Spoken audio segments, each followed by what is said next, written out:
The marble floors gleamed under the sun's morning rays, filtering through the glass walls of the penthouse suite in Manhattan. The building, iconic, towering, stood like a monument to success, home to only the most powerful, and among them was 37-year-old billionaire Ethan Cole. Known for his ruthless business sense and billion-dollar investments, Ethan believed in logic, not emotions, contracts, not kindness. He was a man of time, not tolerance. Everything in his life moved on schedule, meetings, meals, workouts, sleep, until one seemingly insignificant person disrupted that rhythm entirely. Her name was Rosa. She had started just 2 weeks ago, hired by the cleaning agency to replace the old housekeeper who had retired. Rosa was a quiet woman in her early 40s, short and unassuming, always wearing a faded gray uniform and carrying an air of humility.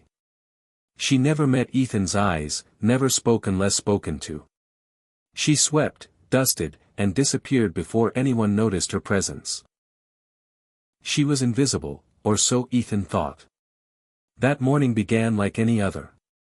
Ethan sat on the leather sofa, laptop balanced on his knee, as he typed furiously.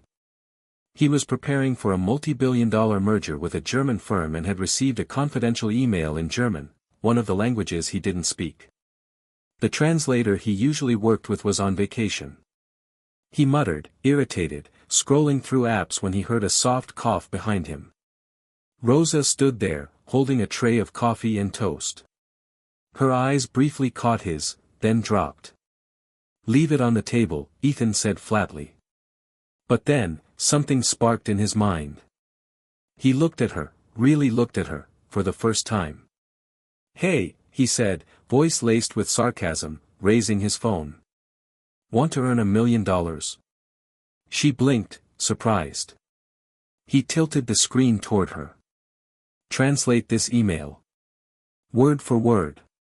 Do that, and my salary is yours for a month." He scoffed at his own mockery. It was a joke. She was a maid, a cleaner, what would she know of high-level business German? He just wanted to amuse himself. Rosa stared at the screen quietly, then nodded once. She leaned forward and began reading, her fingers scrolling as her lips moved silently. After a moment, she looked up. "This email is from Dr. Helmut Fischer," she said calmly. "He's the chief legal advisor of Weiss & Bank. He says the clause in Section 3.2 contradicts the EU's merger policies. He's suggesting a meeting in Zurich next Friday to renegotiate the licensing terms. He also says if these issues aren't resolved, the merger could be delayed for 3 months. Ethan froze. The air left his lungs. He stared at her like he had seen a ghost. "Wait, how do you know that?" She stepped back, lowering her eyes again. "You asked for a translation." He fumbled for his phone, double-checked the email, and there it was, exactly what she had said. Word for word. Who are you?" he whispered. Rosa hesitated. "Just the maid, sir." "No, you're not," he insisted. "Where did you learn German?" A pause. "At university. In Madrid. I studied linguistics. German, French, Arabic, and English." He gawked at her. "You have a degree?" "2. Masters in comparative literature. But, after my husband died and my son got sick, I left everything. I came here for work. Cleaning paid more than teaching." Ethan stood still, the weight of his own arrogance pressing heavily against his chest. This woman, this invisible woman he hadn't even thanked once, had more brilliance in her than half his boardroom. "Why didn't you tell anyone?" he asked, almost angry. She shrugged. "Most people don't ask." Those words struck him like thunder. That night, Ethan couldn't sleep. He thought about Rosa, about the thousands like her, bright minds hidden behind tired uniforms, overlooked, ignored. Something stirred within him.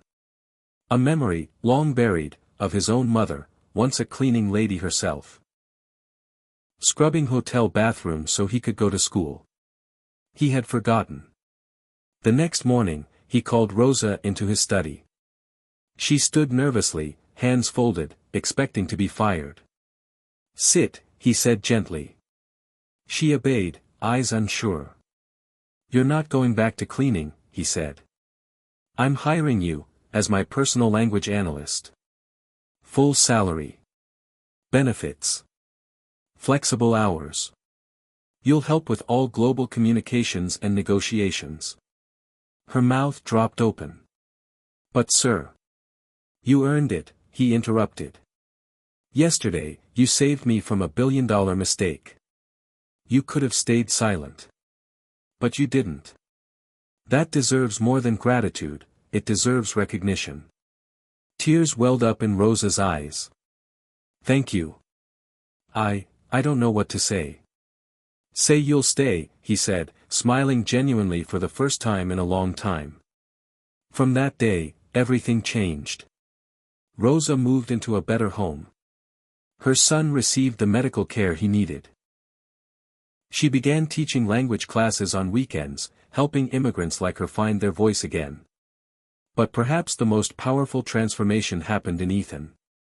He started noticing people, not just their resumes or reputations, but their struggles, their dignity, their silent strength. He funded education programs for domestic workers, launched a scholarship in Rosa's name, and built a foundation to support talented individuals stuck in low-paying jobs. And every time someone asked what changed him, he'd smile and say, "A maid once translated more than an email, she translated life for me." The end. Message. Behind every uniform, every tired smile, every overlooked soul, lies a story. Sometimes, the person we least expect holds the key to our biggest breakthrough. Never underestimate anyone, and never stop believing in the quiet strength of kindness.